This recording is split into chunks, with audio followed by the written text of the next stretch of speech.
What is happening, Magnus? Right? Get over and follow Critical Drinker. Tell him Tyrone Magnus sent you. Woo! Should be good. You don't need me to tell you that the past couple of years have been a bit rough on old Dwayne Johnson. By the way, I did hear that the movie is tanking. So, I had an interesting thought about that when I heard that it was tanking. I was like, don't a lot of Oscar bait type movies not do blockbuster numbers? You know, I assume some do, but not all of them. You know what I mean? Like you could tell that, like a lot of times when people win an Oscar for something, it's some artsy fartsy movie, and a lot of times you're like, wait, he was in what? She won it for what? Like, it's like you don't even know about it. I wonder if he cared whether this was going to be a box office hit or not. I really feel like he was fishing for an Oscar or the respect of his peers and for people that say he doesn't have any range. A bunch of high-profile box office flops combined with embarrassing revelations about his social media BS, his constant grifting, and his willingness to reverse any position the moment it gets the slightest pushback have seen him tumble from the king of Hollywood action to a star in decline, his future uncertain and his public image tarnished. Looks huge right there, don't he? Damn! But as I said in my Crash and Burn video, one thing The Rock is definitely good at is sensing when the tide of public opinion is turning and adjusting his strategy to compensate. And one of the biggest criticisms levelled against him is that he basically just plays the same character in every movie. Big, lovable, charismatic, nice guys with $1 million smiles, usually larger than life and always trying to do the right thing. What he really needed to do was break the cycle and prove to everyone that he could do more than just play himself. Hence, The Smashing Machine, where he instead portrays a muscle-bound, drug-addicted athlete with a messy personal... Yeah, they say he gained weight for this. And I believe it's true because when I was watching it with Scarlett, I'm like, is it me or does he look bigger than he does when he's wrestling? Like, he looks bigger than he ever has been. There's no way he lost weight for this. I was like, the whole time I'm like, no way he gained weight for this. Did he really get bigger for this? Like, he was already huge. I was like, is it the makeup that's covering all the tattoos, making him look bigger? What is going on here? And then they're coming out with stuff saying that, no, he was told to gain weight for this movie. I'm like, okay. Life who spirals into despair and depression after a major setback in his career. He did have a little bit of extra meat on the sides, I noticed, too, in this. So he definitely may have been told to gain weight for this. He probably was. Joking aside, The Smashing Machine represents a welcome change of tack for Dwayne Johnson. A true story sports biopic that ditches the glamorous, family-friendly, mass-market appeal of The Rock in favour of something a bit more raw, gritty and realistic. A chance to prove that the man can actually hold his own in dramatic... Yeah, I meant to tell you, too. When he's playing this role, I told you he did a pretty good impression of Mark Kerr, but there's times when he's more Mark Kerr than The Rock, but you can still you can hear The Rock. Sometimes you can hear The Rock when he's Mark Kerr.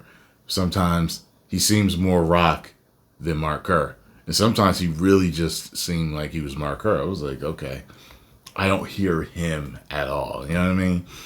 Scenes, and there's more to him than witty catchphrases and big muscles. Hey Mia, you better hide your baby off. You better hide that big ass forehead. Does it actually work?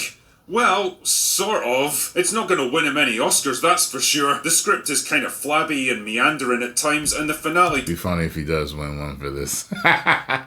doesn't deliver on the emotional satisfaction that the rest of the story promised, but you know what? It's not a bad movie. Oh my God! Told y'all. In fact, it might be one of the best things he's ever made, which I know is a pretty low bar, but stick with me here. The story picks up in the early days of MMA in the late 90s with Mark Kerr, an up-and-coming... Like, acting-wise, yeah. Like, I don't see myself watching it again. I went to see what he was trying to bring to us. I wanted to give it a shot because I'm a fan. I ended up liking it, but not like where I want to see it. I may want to see it again at some point, but I'd rather watch the Fast movies with him in it, and that's more my type of shit.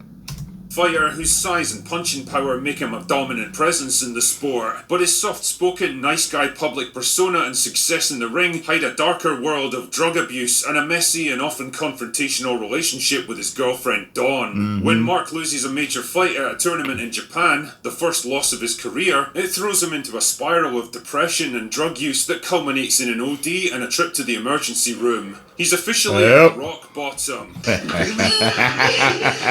man, even I didn't intend that pun. But like any good sports biopic, he begins to claw his way back with the support of his friend and fellow fighter Mark Coleman, ditches the drugs and gets himself into fighting shape just in time for the 2000 Grand Prix. But can Mark battle his way through to the final fight and redeem himself by taking back the crown, or will his Cinderella story have a very different ending? Now, with as big as he's gotten, I would have loved to see him in the ring with other monsters, like like Brock Lesnar.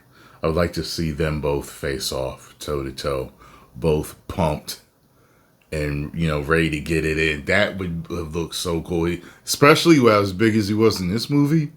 Brock Lesnar came out bigger than he's ever been when he was at when he took out John Cena. I was like, I can't believe this. Me and Scarlett were watching something after it. We were like, yeah, he was big. He's bigger here than he was there.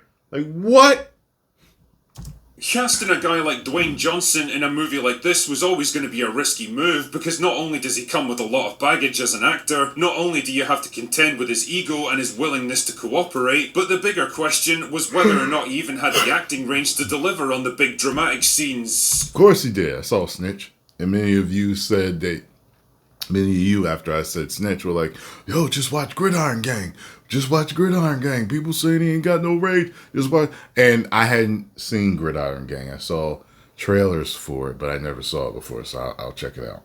And now that I've seen what he can do, my answer is yes. Well, mostly at least. Yeah, I mean, at times you can definitely tell he's trying to force emotions that aren't always there, and I don't imagine there's any Academy Awards in his future, but honestly, this film goes a long way towards proving that beneath all the bull and larger-than-life persona, there actually is an actor who can deliver when he's properly motivated.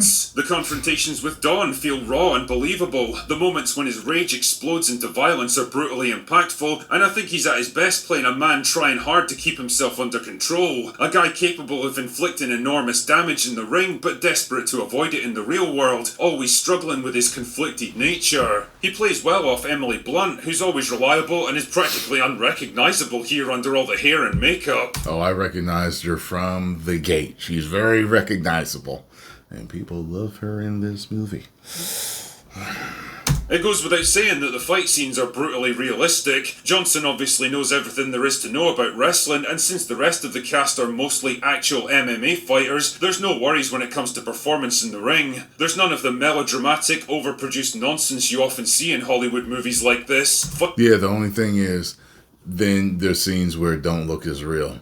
You can tell punches are being pulled, and the way they shoot things. Martial arts movies are shot in a way, or when you have fighting in a movie, to where the hits have heft to them, speed, and you could tell. It looked like he was throwing working kicks or working punches, and I was just like, why didn't they shoot it better? Because it is based on a guy that was a real fighter. It should look more real. I'm not talking about look like some fake, movie stuff that's, with a lot of bravado. That's not what I'm talking about. I wanted it to have more heft to it. And I was just like, the way they're shooting this is, I didn't like that part of it. Fights are short, brutal, and Yeah, the best parts of the movie is the acting. It's not the fights, just so you know. Clumsy grappling matches where the old ground and pound technique is on full display. Apparently Johnson agreed to take real blows to the face to enhance the realism here, which I've got to respect because I'm guessing these guys hit pretty hard. But for all the acting commitment and impressive technical accomplishments, the real weakness of this movie is the script. It kind of meanders all over the place, wasting time on scenes that add nothing to the characters or the narrative. The relationship between Mark and Dawn doesn't have a clear arc that adds to his story. Yeah, there are certain scenes where it feels, the movie does at times feel jumbled. Like it wasn't stitched together properly. It's something, I'm kind of like, why are they showing this? But then I'm like, oh yeah, it's Oscar bait. They want the conversations. They want the emotion and the back and forth. I get it, but I'm just like, And if I'm honest, the script can't seem to decide if she's a positive or negative influence in his life. And it all culminates in a dramatically unsatisfying ending where I'm not entirely sure what I'm meant to draw from the whole experience. I mean, I guess the movie's making the point that personal fulfillment and inner peace comes from more than just external accomplishments and achievements, which is a nice message, I guess. I'm just not entirely sure how we got there. Add all these problems together and you end up with a slightly sluggish, anticlimactic experience that feels way longer than it is. A movie that rests more on its hard-hitting fights and talented cast working their arses off to elevate what's actually a pretty uninspired script. I can't believe I'm actually saying this, but for once I think Dwayne Johnson deserved better with this one. No way! Yes way! yeah. Still, I'm not going to pretend that the Smashing Machine is some You're laughable right. disaster, because it isn't. No, if it's anything, not. it does at least prove that The Rock can be more than his larger-than-life persona, and if you've got any kind of interest in MMA and the trailblazing stars from the early days of the sport, then I think there's more than enough here to keep you entertained. It's more of a split decision than a knockout victory, but hey, it's still a much-needed win for Dwayne Johnson. Anyway, that's all I've got for today. Go away now. Yeah, man. All right. If you enjoyed my thoughts on this, hit the like button, subscribe, and share. What did you think of the Smashing Machine? Did you like it? Did you love it? Or do you think it sucked? Let me know in the comments below. 10 million subscribers. Woo!